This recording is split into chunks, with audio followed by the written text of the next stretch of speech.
At today, Joshua chapter 18 through 20, as we're looking at the final division of the land. And so, like I mentioned just a moment ago, we are looking at the division of the northern tribes, and we already looked at several of them. We looked at the half tribe of Manasseh, Ephraim, and Judah previously. And so, of course, the allotments were already given over on this side of the Jordan under Moses. West Manasseh and Ephraim and Judah were allotted previously. And at this point, all of the other tribes will be allotted. We're going to look at that very briefly. You can read those in more detail in Joshua chapter 18 and 19. And we're also going to look at the allotment for the cities of refuge, and also for Joshua himself. So let's go ahead and look at Joshua chapter 18. And do I have a volunteer to read the first 3 verses for us, please? Then the whole congregation of the children of Israel assembled together at Shiloh, and set up the tabernacle meeting there, and the land was subdued before them. But there remained among the children of Israel 7 tribes which had not yet received their inheritance. Then Joshua said to the children of Israel, "How long will you neglect to go and possess the land which the Lord God of your fathers has given you?" All right, so a couple of things there. First, it mentions that the land laid subdued before them. What does that mean? Conquered. Okay, it could mean conquered. And we looked at that. What else might it mean? Subdued means that you give in, so maybe the population is given in and not going to fight back. Right. Now, do you remember last week, were there any holdouts and pockets that we looked at? Who is a holdout? What were they like, and what was the issue there?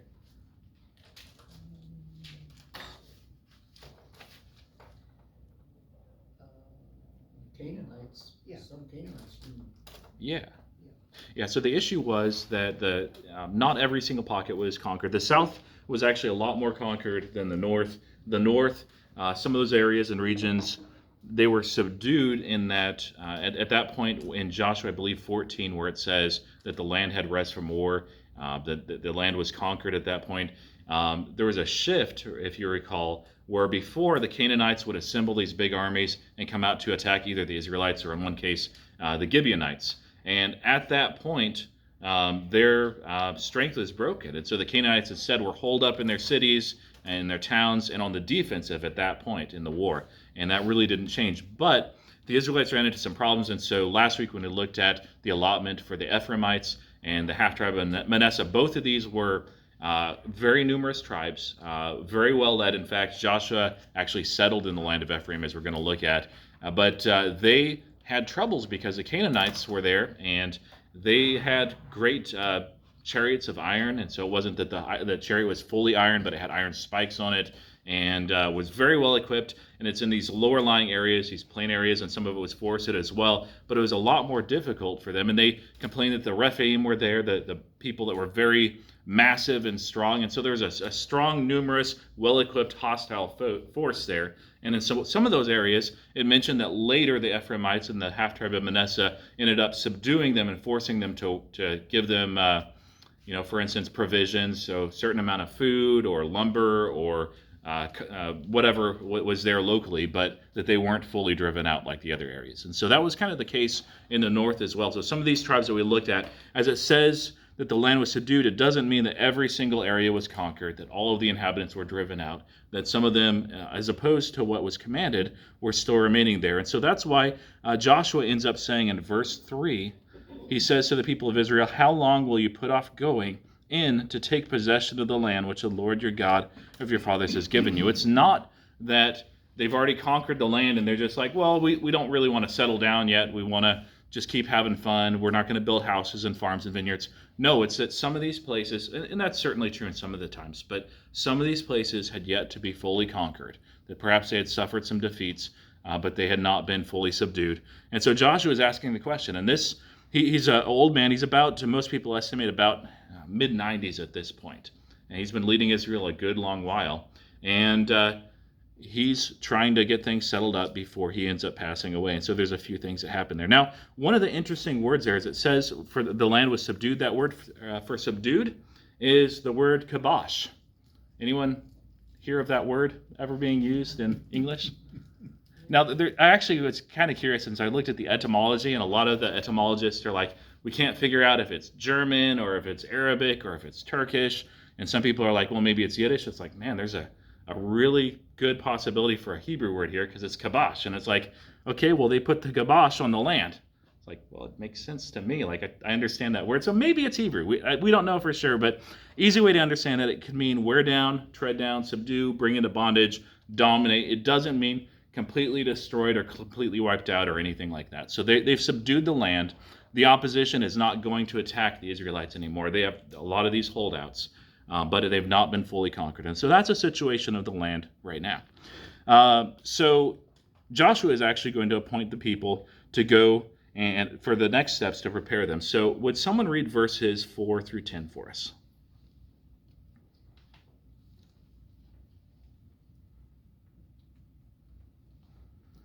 This week it's not too hard a reading, so if we had Steve, I'd make him do it, but this is pretty easy, so any volunteers? Is that 4 through 10? Yes, sir. Okay. Appoint from among you 3 men for each tribe, and I will send them, and they shall rise and go through the land, and describe it according to the inheritance of them, and they shall come again to me. And they shall divide it into 7 portions. Judah shall abide in their border on the south, and the house of Joseph shall abide in their borders on the north. Ye shall therefore describe the land into 7 portions, and bring the description here to me, that I may cast lots for you here before the Lord our God. But the Levites have no portions among you, for the priesthood of the Lord is their inheritance. And Gad and Reuben and half the tribe of Manasseh have received their inheritance beyond the Jordan on the east, which Moses, the servant of the Lord, gave them. And the men arose and went away, and Joshua charged them that went to describe the land, saying, Go and walk through the land, and describe it, and come again to me, that I may here cast lots for you before the Lord in Shiloh. And the men went and passed through the land, and described it by cities into 7 portions in a book, and came again to Joshua to the host at Shiloh.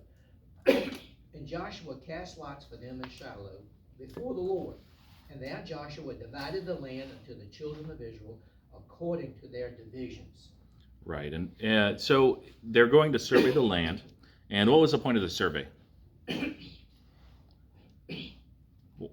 Why was he sending these people out to survey the land? What was the purpose? Part of the inheritance to be received by 3 tribes or so.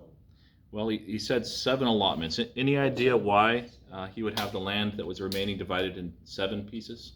Is that how many tribes was left to receive that part? That's correct, yeah. The initial tribes, except for Manasseh, who demanded a larger inheritance, they all received their inheritance on outside the Promised Land, technically, on the east side of the Jordan. Judah was already settled, Ephraim was already settled, and so the rest, there were 7 because the Levites did not receive an inheritance like the others from the land. They would get some cities and some pasture lands that we're going to look at when we next step into Joshua. So, yeah, that's absolutely correct. And why was this not done up to this point? Or why might this not have been done up to this point? Because we don't know for sure.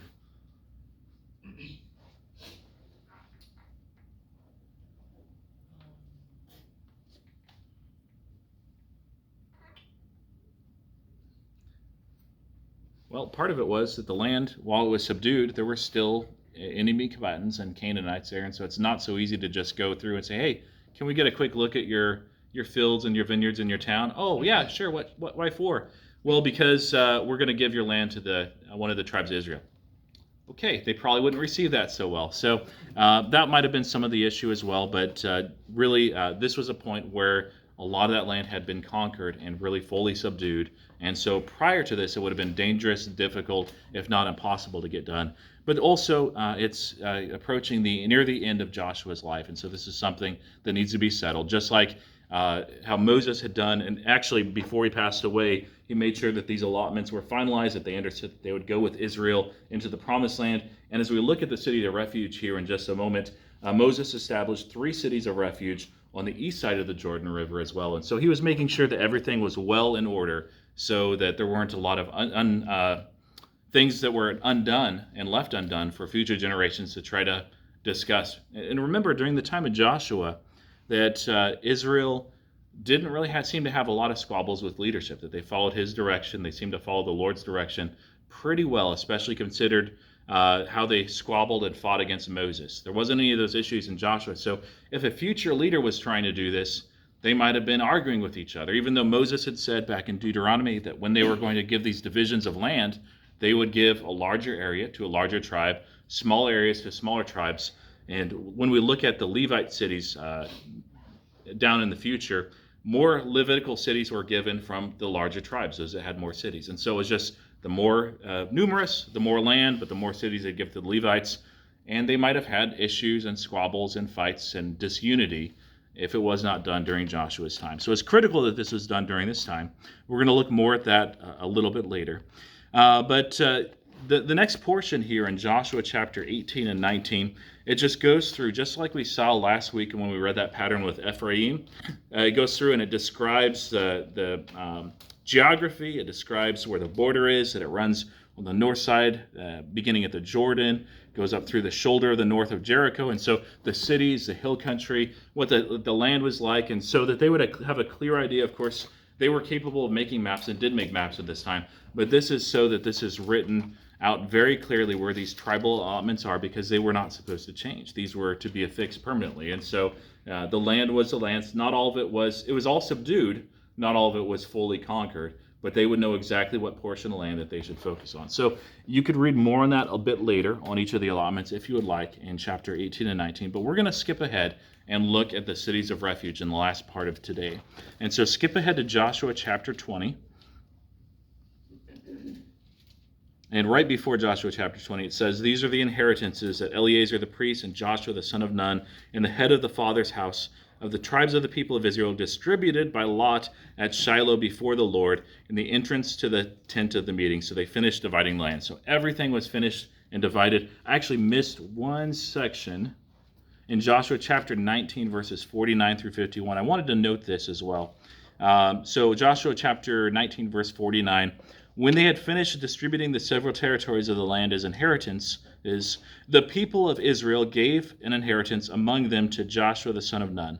By command of the Lord, they gave him the city that he asked, Timnath-Serah in the hill country of Ephraim, and he rebuilt that city and settled in it." So Joshua had a special note there and was given a city that's actually in the land of Ephraim, and built, settled down, and he and his family, that was their inheritance. So it's not that this wasn't ever done beyond just Caleb and Joshua, but they were the two leaders of note and significance. And so that's, I believe, one of the reasons why it notes this for Joshua and also for Caleb previously. So for cities of refuge, I'm glad to read this if no one else wants to read this. Normally I make y'all, but I know we're a little bit smaller group today. But would anyone like to read verses 1 through 9 in Joshua 20? It might be a little hard, Serini, but if you want to read verses 1 through 3, and I'll read the rest, okay? Chapter 20. Yeah, Joshua chapter 20. You can read verses 1 through 3, and I'll read the rest. Then the Lord said to Joshua, "Tell the Israelites to Appoint. Designate.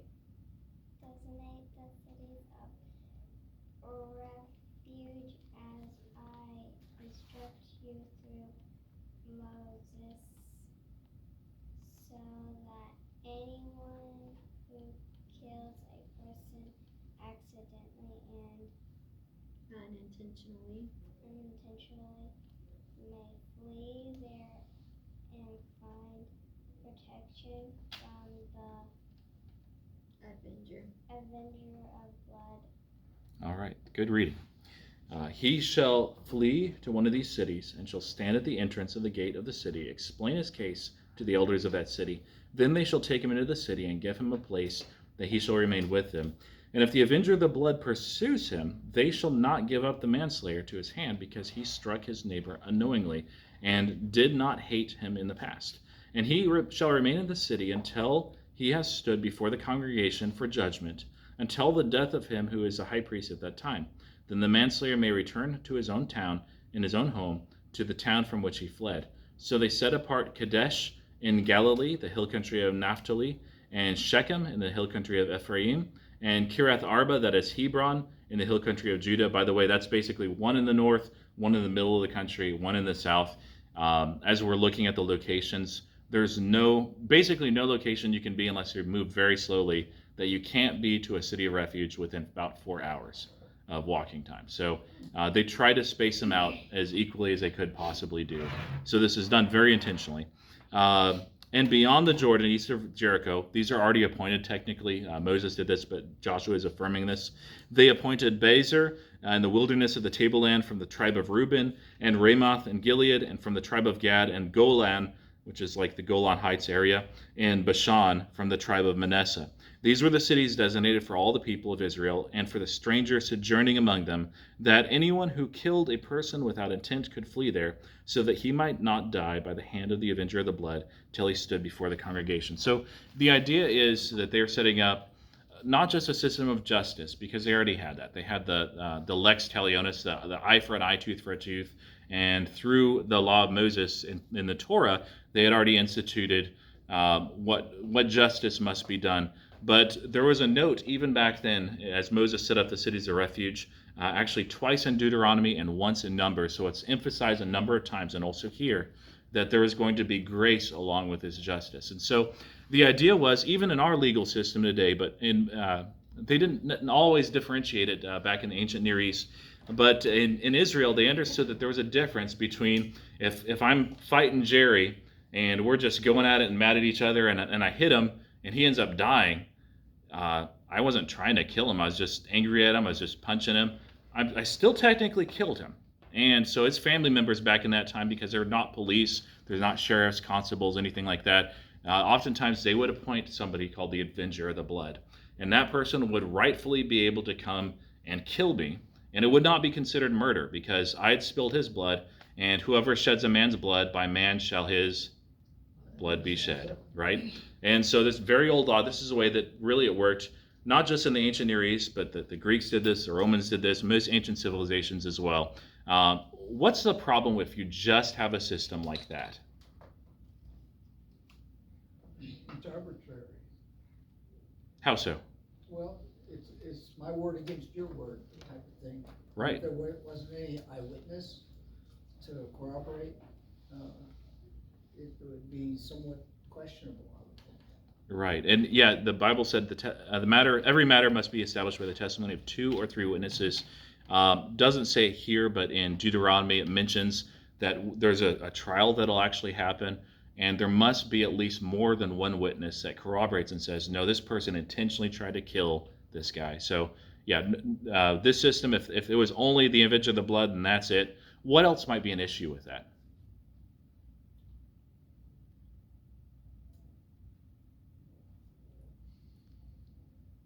You ever hear about the Hatfields and the McCoys? Yeah. You think that might have happened in some of these ancient civilizations that didn't have a... So this is also not just grace, but also justice as well. So the Roman world, the Greek world to a lesser extent, they would have similar cities. They would call them different things. But as people fled into the cities, oftentimes they were able to pervert justice in a way that they'd be like, hey, we're going to bribe these people to be able to gain admittance into this city, and they'd be able to live there. Whether they did the crime or not, they didn't really care. But God was doing something very different with these cities of refuge. And so it wanted to make sure that this grace was easily accessible. So going back to our justice system, even today, and every state differs a little bit. I actually, up at the University of Alaska Anchorage, where I got my bachelor's, I was studying to be a lawyer. And I'm really glad God interrupted that. Really, really glad. Great, and thankful for people that are serving as lawyers, but it just was not going to be for me. But one of the things that I learned was, in Alaska anyway, you have murder in the first degree, murder in the second degree, you have manslaughter, and you have negligent homicide. And the main difference is between the first and second degree versus manslaughter is intent. And so whether you killed somebody either way, but you had a much less of a sentence potentially if you accidentally killed somebody versus if I was going after David, I'm like, man, I hate this guy. He said something mean about me in Sunday school, and I just shoot him dead. Well, that is murder in the first degree, if I premeditated it in Alaska anyway. If I didn't, it's still second degree. It's still very serious. But versus if Dave was walking by. I'm like, I'm pretty angry at him. I'm just going to trip him. And I trip him and he falls and dies. I still killed him. It's still maybe negligent homicide, depending on how they rule, or manslaughter, but it's a much lower sentence. And so back then, they were trying to distinguish between whether there was intent or not. Now, there's still angry family members. So in the instance of Jerry, they're still coming after me. And so God is providing a way to be able to escape that. And so the way that this would work is, okay, so I ended up killing Jerry. Jerry has some family members that are coming after me. And I, at that point, realized, you know what? He's dead. There's nothing I can do. I pack up my belongings and I go to the nearest one of these cities. Now, the way that this worked out, it's easier to see if you just look it up on your phone, the location of the cities of refuge, but all of them are spaced out, like I mentioned, about 4 hours from anywhere you can be in a city of refuge. And that's if you're not on the back of a donkey or anything like that. So, and if you're really trying to get there, you can make it. Now, most cities would lock up their gates hard, and you could not get in after night, with just a few exceptions. You just have to wait outside of the gates. The cities of refuge, looking at the writings of the Jewish people during that time outside of the Bible, they actually would let people in 24/7, depending on the situation. Now, it mentions that when they first come to the city, what is supposed to happen in verse 4?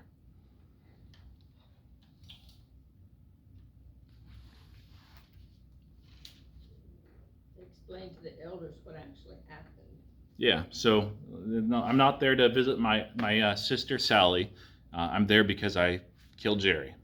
And the image of the blood's happening to me, and I explained my side. I'm like, hey, this is a situation. We were fighting, and I was wrong. I shouldn't have been fighting him. I didn't mean to kill the guy. And in the law itself in Deuteronomy, it goes through a list of a lot of examples. So if I had struck him with a rock in my hand or an axe, I'm guilty no matter what. They would kill me. And by my own confession, I would rightfully die, and my blood would need to be spilled. But if it was open-handed, I don't have any implements, and I didn't mean ill will, that would be my word at that point. Now, would they at that point just let me in and say, hey, all right, you're good, you can stay here, no questions asked?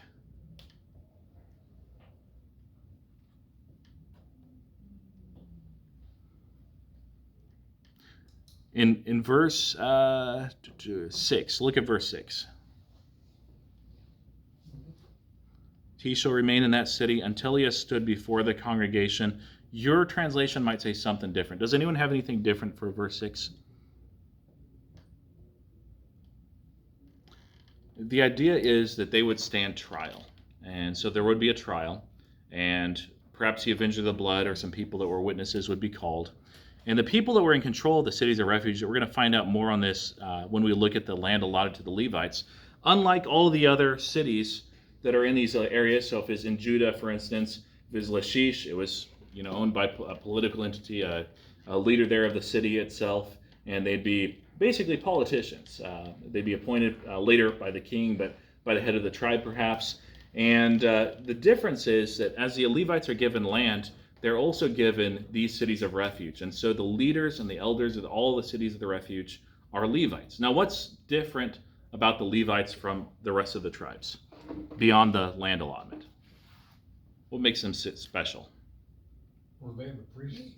Yeah, not every Levite was a priest, but all the priests were Levites. And all the Levites had a specific function that they would do. All of them were in special service to the Lord, and that's why their inheritance, as we look at that later, looks very, very different. But they were very well trained in the law. A large majority of them could read and write. They were concerned with God's thanks. They were concerned with God's mercy. They were concerned with God's grace. They were concerned with God's law.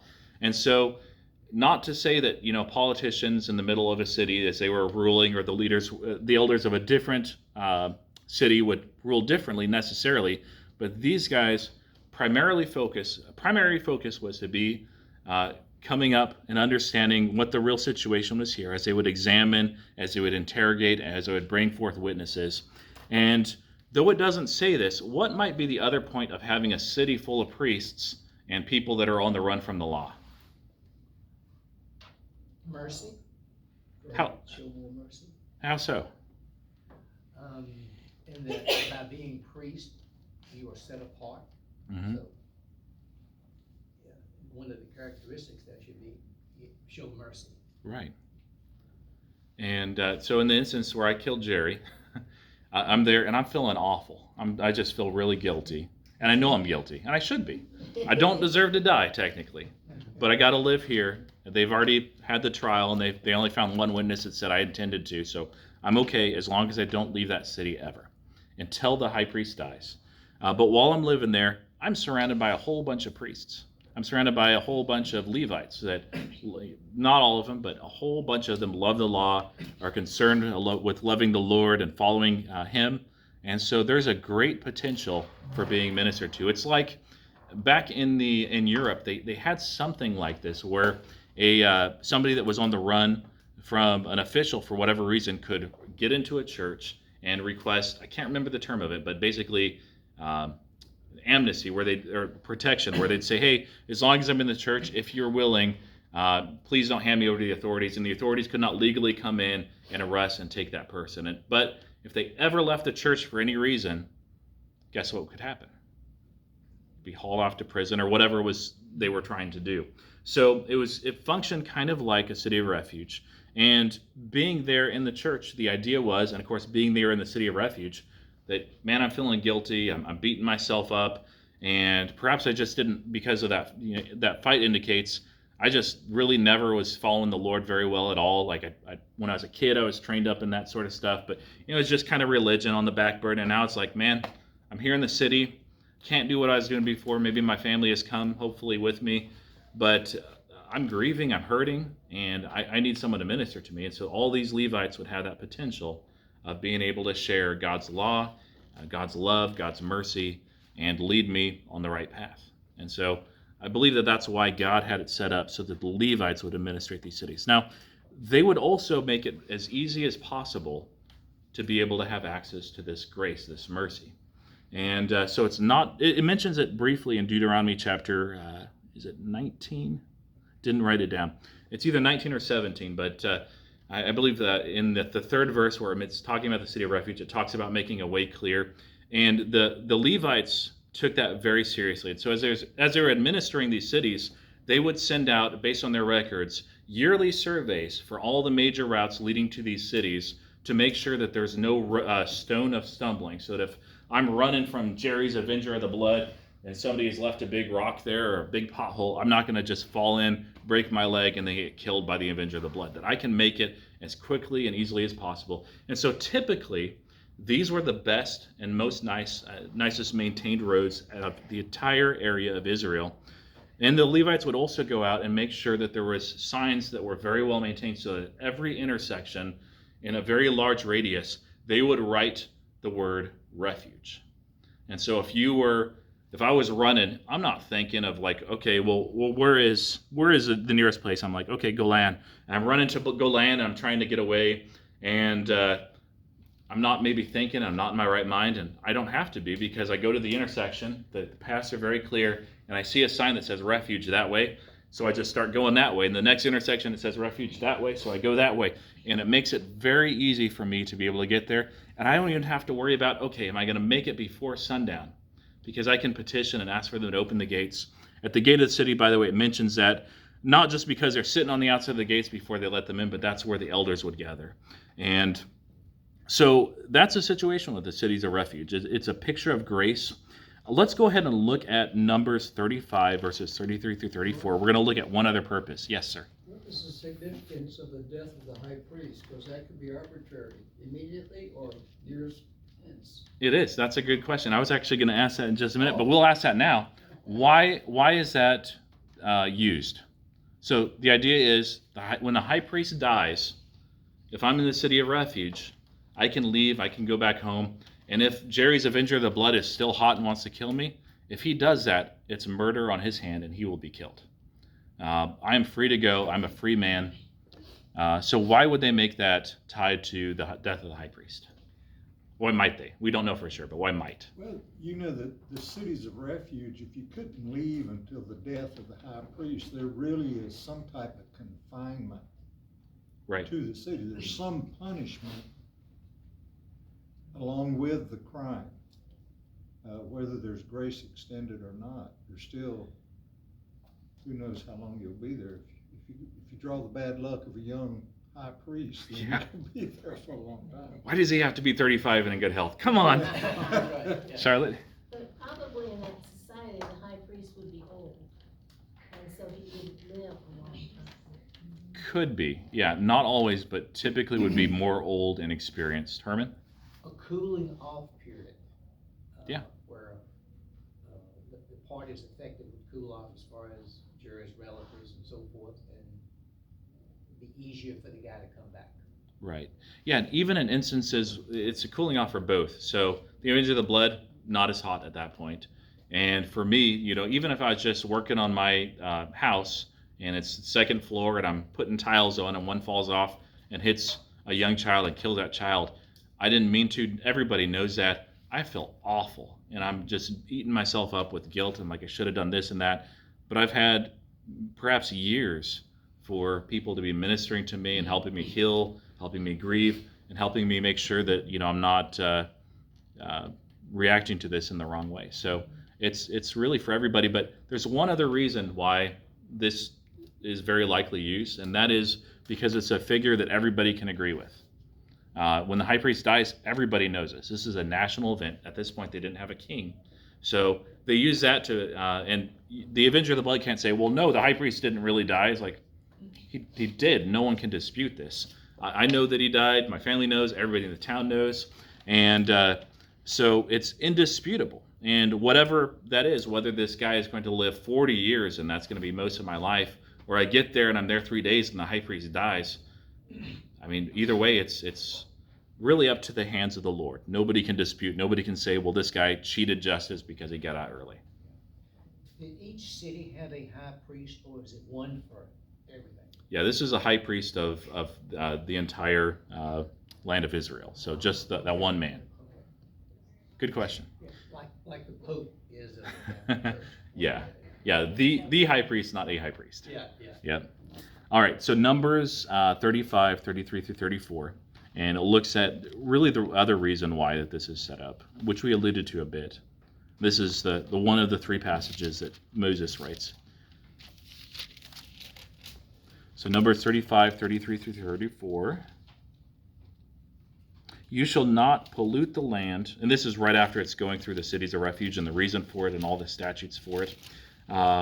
You shall not pollute the land in which you live, for blood pollutes the land, and no atonement can be made for the land except for the blood that is shed on it, except by the blood of the one who shed it. You shall not defile the land which you live, in the midst of which I dwell, for I, the Lord, dwell in the midst of the people of Israel. And so part of that's looking at that Hatfield and McCoy type mentality that if this system didn't exist and Jerry's Avenger of the Blood came and he murdered me, well then my oldest son Eli, he's like, you know what, falls on me. This was not right. He did not mean to kill this. So since the Avenger of the Blood killed my father, I'm going to kill him. So he kills the Avenger of the Blood. Well then Jerry's cousin, Bob, we're going to make up names.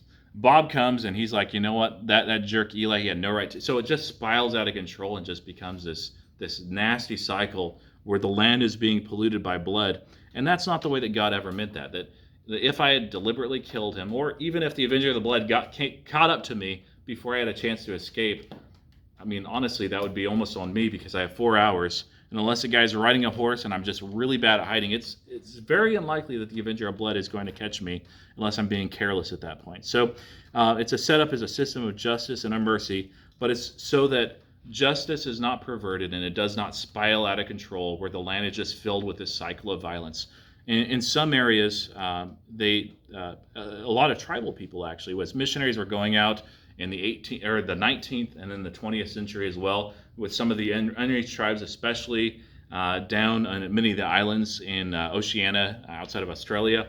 They would find these tribes where basically they lived by that lex talionis, eye for an eye, tooth for a tooth, and they would have that the idea of vengeance just written into the core and fiber of their being. And all of us have a little bit of that. When someone makes us mad, it's like, man, I want to make things right and even. But this doesn't make things right unless there is also grace and mercy. And so that's why God put that provision there. Now, as a reminder, what happens if I am in the city of refuge? I've been admitted, I've gone through the trial, and this high priest hasn't died, but I'm like, you know what? I hear my cousin's not doing too well. I'm going to go visit him just to kind of cheer him up. what can happen to me legally at that point? You've Yeah. broken Take your probation. life in your own hands. Oh yeah, yeah. It's very much a risk. If he's still out there to get me, I'm a goner. Why would God have that in place? Why was I not to leave the city? That was the means of your protection. Right. Yeah. If we deliberately leave from God's protection and we end up suffering the results of it, that is on us. And that's a principle not just for the city of Refuge, right? But God has set that up all the way back. So we looked at, a while ago, it's been a while, we looked at Noah and the ark. If Noah decided, you know what, it's a nice day for a swim, I'm going to go swim outside of the ark. Well, if he drowned, that's on him. It's not because God's grace failed. It's not because of God's providence failed. It's just because Noah was being foolish. And so if, likewise, there is one way for a person to be saved, and that's through Jesus Christ. And if a person says, you know what, I don't want that, I'm not going to go through that, I'm not going to serve Jesus Christ, I don't want to believe, I don't want to follow, I want to live life my own way, he's not going to be my Lord and Savior, I'm going to do it my way. Well, they can do that, but their life is in their hands. And so it's like somebody that is guilty because I've slayed somebody, not intentionally trying to kill them. I need to go to a city of refuge. And if I choose not to, if I choose to not abide by the conditions of that, and I end up getting killed, that is ultimately on me because I've rejected God's grace that he has set there for us. Very last thing that we're going to look at, and back in Joshua, in verse 9 in chapter 20, how are foreigners to be treated in regards to this?